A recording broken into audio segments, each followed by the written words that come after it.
What's up, YouTube? Thanks for tuning back into Chase Games here, and today we're gonna look at the they're calling it the 3.0 Festival Eve event. It's the Golden event, okay?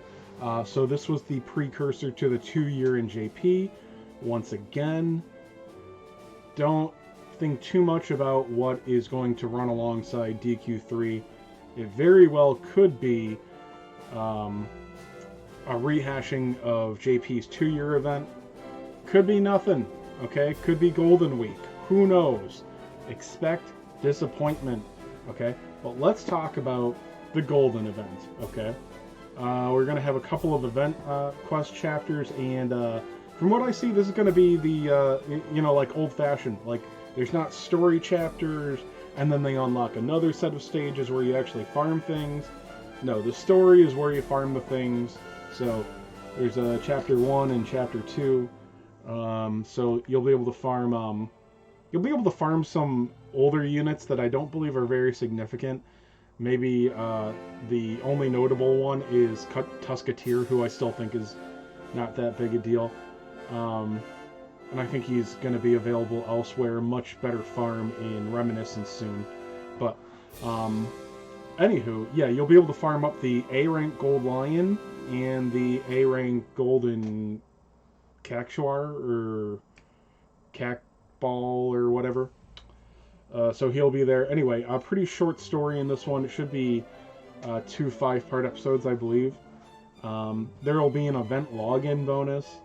I believe that we'll have this event login bonus. I'm sure it'll have a couple of Gildiga tickets and whatnot. I can't confirm that. It's probably it. We do have a login bonus that starts on the 6th, on Thursday, that is 500 gems a day, ending 6 days later, so 3,000 gems total, ending before the DQ3 launches on the 12th. DQ3's got to be the 12th. That's a Wednesday.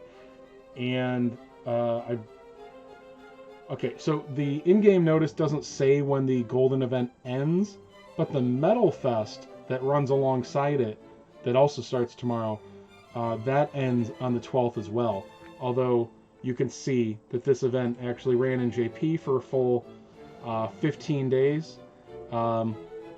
It's very possible that it's only going to run 8 for us, but not a surprise there. It's kind of thing, I don't know why they wouldn't just have it overlap with DQ3, but fuck global, right guys? Alright, so event mission. This is I'm not sure. This could mean missions like in the mission tab. Probably have a couple of those. There will be a special mission. We'll look at that when we scroll down. I think it's like 85,000 gold and a orb. Are part or all of it, but yeah, there will be an orb special mission. I believe the in-game news said that as well. And an event limited battle road. Also, I've already mentioned this, and it's in-game already. The weekend gold dungeon is going to be double gold, okay? But it is still only available on the weekend, which is only the 8th and 9th. I don't know how they do that with resets and whatnot, but whatever they consider the weekend in this game, that's it. It's just the one. I don't believe that it will go to the 15th and 16th, but I could be wrong. Anyway, we'll go down. Now, also, first thing to note, yeah, oh, this is the Metal Fest, so I believe they're adding another stage more than they did before.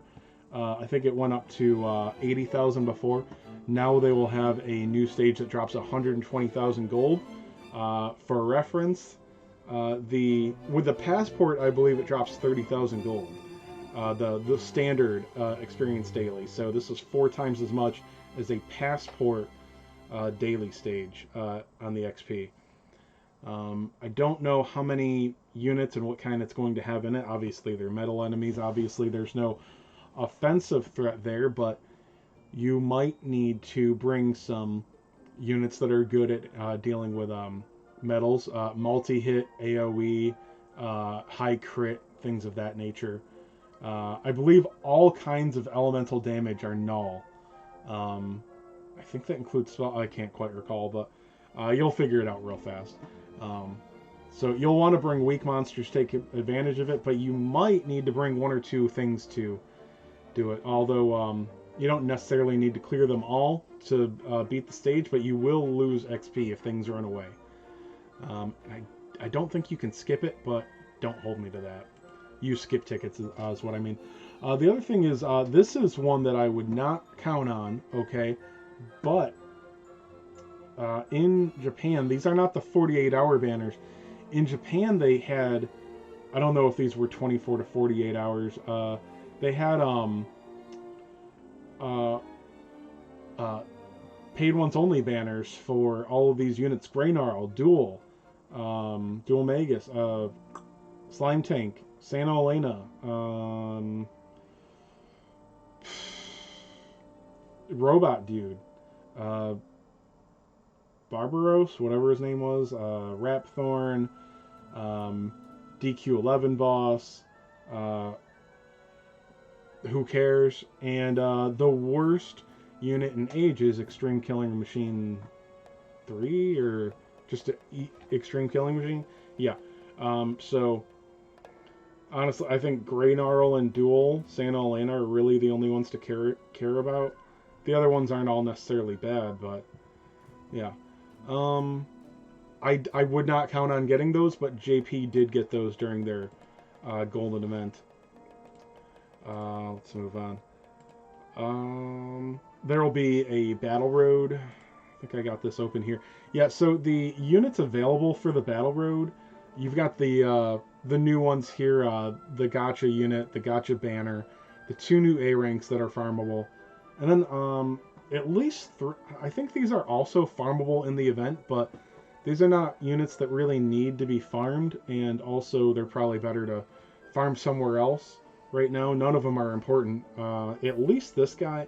So the C and the F have blossoms. The Ghost has a blossom, we all know that. But the Wandering Armor, I don't think his is... Or it's like Knight Errant or something. Whatever. He has a blossom, but it doesn't matter. Like, you don't need to farm any of these things. More importantly, they all have battle roads already, so these guys should already be max level, and if they're not, you don't really need to take advantage of doing it here, but if you're going to go through it, you may as well. But yeah, you'll want to get everything, at least the 2 new event A's leveled up. And I don't know if the Cyclops is any good, but... Oh, and then the reward for beating Stage 7 is 10,000 gold, so that is significantly better than the rest of the things, although average Battle Road 7 rewards, that is. But there is a lot of gold in this event. Let's see. New armor and equipment. I'm not going to bother going over the A-rank weapons. A-ranks generally suck now. Unless you get really good rolls specific to the character. There is a new S rank. I believe this is only bought from the shop, so I think there's only 1 copy. Don't hold me to that. But you've got some Zap attribute physical power plus 2%, so I believe this will add to your offense. Also, Zap attribute physical resistance up to 8% with the rainbow roll. I would imagine this is the best roll by far, because even when you go down to the gold rolls, HP is only 14. That's better than nothing. Like a triple HP roll on this, yeah, sure, take it. But defense is a bad stat. Agility plus 5 is... Look, more agility gear is always good, but really not that big a deal. If you got a triple agility roll, you'd probably keep it. But I think the Zap physical resistance is the best by far. This is going to help you against Bianca. I think Erdrick. I think he only has the 1 Zap ability. It's his coup de grace that's Zap physical. But yeah, Zap's getting a little more common, and I believe Zap physical is a large amount of that. So, good weapon to have there, or good armor rather. Let's see. Yeah, there's going to be a boss battle against Gildiga. I mentioned this in my last video. This is going to have some significant gold rewards from the extra mission requirements, or bonuses, whatever you want to call as well as a significant amount just for beating the stage. It might be equal to the extras, but yeah, it says you can get a total of 192,000 gold. So this is great, and I don't know if this is. They list this as a party. I don't know if this is for the EX or the Hell or whatnot. There's another party recommended down here with a lot of substitutes, so this doesn't seem unachievable, and I'm sure there are other teams that you can use, but I only point this out because, well, not a lot of people have her. I'm sure that she's easily subbed, but Sorrow, most people have Sorrow. You got Frizzcat, Biren, Crackle Girl. Most people have these units, so shouldn't be too bad, and they all have subs. So there's the Battle Road. Again, the double weekend only gold. There's going to be a swap shop. It appears fairly standard. Yeah, you're going to have the equipment in there. There's golden carrot juice. I don't know if this replaces stamina herbs or is in addition. With how cut short we're getting, they should put extra stamina items in our shop, but I can assure you that they will not. It looks like they're going to have 2 rainbow crystals, but I don't completely trust this translated guide because they have rainbow gem in 2 slots with 2 different prices. I don't know, so maybe there's 40 at 2 different prices. That doesn't make any sense, though. Anywho, other than that, fairly standard. Typeless Tomes, there's 100 of those, it looks like. Yeah, this is the thing about the special mission. Clear by achieving, advancing events, strengthening characters, and performing alchemy. So pretty basic stuff. And that's the currency is gold bars, gold nuggets, whatever they want to call them. And I think that's it. I think it's a relatively simple event. You'll probably want to farm the new A ranks.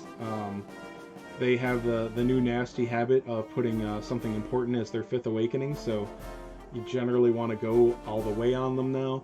But you might want to take advantage of the weekend only gold dungeon, and if you do that, you would probably need to dip into items to max both of the A ranks, unless they let the event run long. And I would say just remember that you're probably not going to use them, so they'll be in Reminiscence next year. I don't know. That's not like expert advice. That's just like, I've played this game for almost 2 years now, and how often these are not going to be meta units, I don't believe. So we can reevaluate when they come out. I'm not going to look at them in this video, but you might want to take advantage of the double gold on the weekend event. Just make sure you get the special mission done. So, alright, good luck, guys. I'll be back with more soon. Good luck.